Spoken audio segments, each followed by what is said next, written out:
Tras la guerra ruso-japonesa, Japón había relevado a Rusia como potencia extranjera dominante en el sur de Manchuria. Los planes militares del Imperio japonés de 1923 definían a la URSS como el probable enemigo en la siguiente guerra, y numerosos oficiales se mostraban descontentos con la situación militar japonesa. Consideraban que era necesario reforzar las fuerzas mecanizadas del ejército y lograr el control de Manchuria para poder enfrentarse con éxito a los soviéticos. Por el contrario, los dirigentes políticos sostenían que la seguridad del país residía en fomentar el comercio y la cooperación con otras potencias, y recortaron el presupuesto y el número de unidades de las Fuerzas Armadas a mediados de la década de los 20. Los intentos del ministro de Asuntos Exteriores japonés, Shidehara, de mejorar las relaciones con China a cambio de concesiones en Manchuria alarmó y enfureció a los oficiales. La situación empeoró con el éxito de la expedición del norte del Kuomintang, que deseaba reunificar China e incluso los territorios bajo control japonés en sus planes. La expansión de sus partidarios por Manchuria con el permiso del caudillo militar de la región, el joven mariscal Zhang Xuanliang, inquietó al gobierno nipón. El enfoque pacifista del Ministerio de Asuntos Exteriores, empeñado en un acuerdo con los nacionalistas chinos a cambio de concesiones, resultaba catastrófico a ojos de muchos de los oficiales. En abril de 1930, en su evaluación anual de la situación militar, el Estado Mayor japonés se declaró a favor del fin de la influencia china en Manchuria. El plan aprobado incluía 3 posibilidades: presión sobre el régimen de Chiang para asegurar los intereses japoneses en la región, su situación si esta presión no daba resultado o, en última instancia, la ocupación militar de Manchuria si fracasaban las 2 primeras opciones. La primera opción fracasó por la renuncia del gobierno a colaborar para presionar a Chiang. Ante esta situación, en su evaluación de 1931, el ejército decidió tratar de aplicar la segunda alternativa, la eliminación de Chiang y su situación por una autoridad favorable a los intereses japoneses, incluso sin la colaboración del gobierno de Tokio. El alto mando del ejército se mostró dispuesto a intervenir en Manchuria si sucedía algún incidente, y destacados miembros del servicio secreto, las secciones rusa y china del segundo departamento del Estado Mayor, se decidieron a provocar uno, con el beneplácito del jefe del servicio, el general Yoshitsugu Tatekawa. Aunque el alto mando mantenía en general una actitud de prudencia respecto a Manchuria, algunos de sus miembros respaldaban la actitud del ejército de Kwangtung a favor de la intervención militar. La situación en Manchuria tenía otros aspectos importantes para los militares. Estos temían que el gobierno volviese a reducir el presupuesto militar por la crisis económica y accediese a reducir el ejército en la próxima conferencia internacional de desarme, prevista para febrero de 1932. La tensión en la región debió impedir que se consumasen los temores de los militares. Durante la primavera de 1931, el embajador japonés en funciones, el gobierno chino se había negado a otorgar credenciales al candidato propuesto por Tokio por su historial de relaciones con el país. Trató de dirimir las diferencias con el gobierno de Nankín.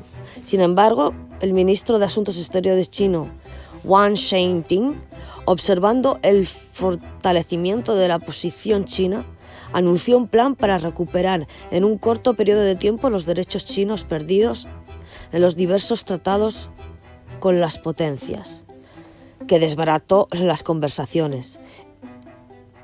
El contenido filtrado de una conversación privada entre el embajador japonés y el ministro chino, en la que éste reiteraba su intención de abolir las concesiones a las potencias, incluyeron las realizadas a Japón en Manchuria, indignó a los militares japoneses.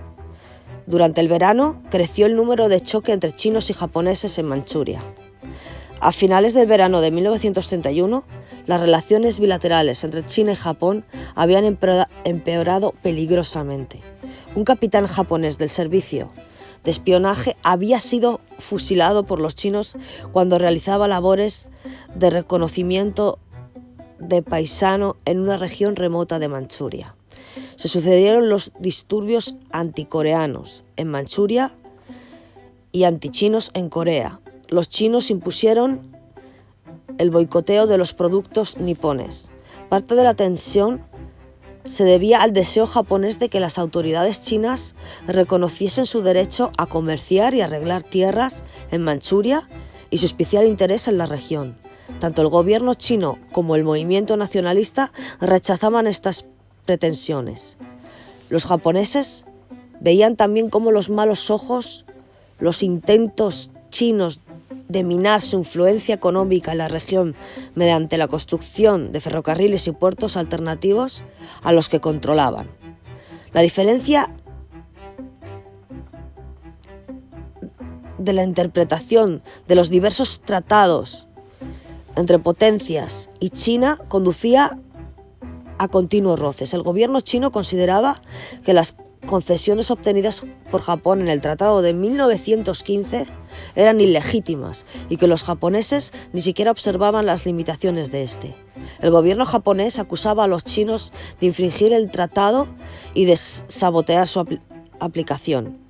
Tanto la validad de los distintos acuerdos entre las dos naciones como la interpretación de los mismos enfrentaba a los dos gobiernos. Aunque el Estado Mayor japonés creía posible dirigir las diferencias mediante la negociación con Shang, los mandos del ejército de Kangwon-chung exigían el uso de la fuerza y la ocupación militar de Manchuria. Si el alto mando no quería utilizar los choques locales como justificación para la intervención militar, los mandos de Manchuria estaban dispuestos a crear un acontecimiento que la desencadenase. El coronel Seishiro Itagaki, del Estado Mayor del Ejército de Kangwon-chung y responsable de la sección de espionaje, y el teniente coronel Kanji Ishiwara, entre otros oficiales, unos 26 en total, planearon el incidente. Varios de ellos tenían relación con los órganos del Servicio Especial, una organización de espionaje del ejército de Kangwon-chung. El proyecto no contaba con el beneplácito del gobierno de Tokio, ni con la del Estado Mayor japonés, pero sí con la existencia de numerosos altos oficiales del ejército y de miembros del servicio secreto japonés. El plan de los oficiales consistía en utilizar a varios cientos de aventureros japoneses que pululaban por Manchuria, disfrazados con uniformes del ejército de Chan Shuiliang, que creasen disturbios en Mukden y que finalmente detonasen una pequeña bomba cerca de la vía del ferrocarril submanchuriano que justificase una intervención militar. En julio, Itagaki había viajado a Tokio y logrado la anuencia y ayuda de los oficiales del Departamento de Espionaje para sus planes. A finales del mismo mes, los confabulados habían logrado trasladar obuses de Port Arthur a Mukden para neutralizar la nueva aviación china, ya que el ejército de Kangwon-chung carecía de ella. A comienzos de agosto, En una nueva conferencia secreta de altos mandos, entre ellos los jefes del ejército de Corea, de Taiwán y de Kangwon-chun, el viceministro de Defensa y el vicejefe de Estado Mayor, los mandos del ejército de Kangwon-chun comunicaron sus preparativos para una campaña y recibieron el apoyo de los mandos presentes.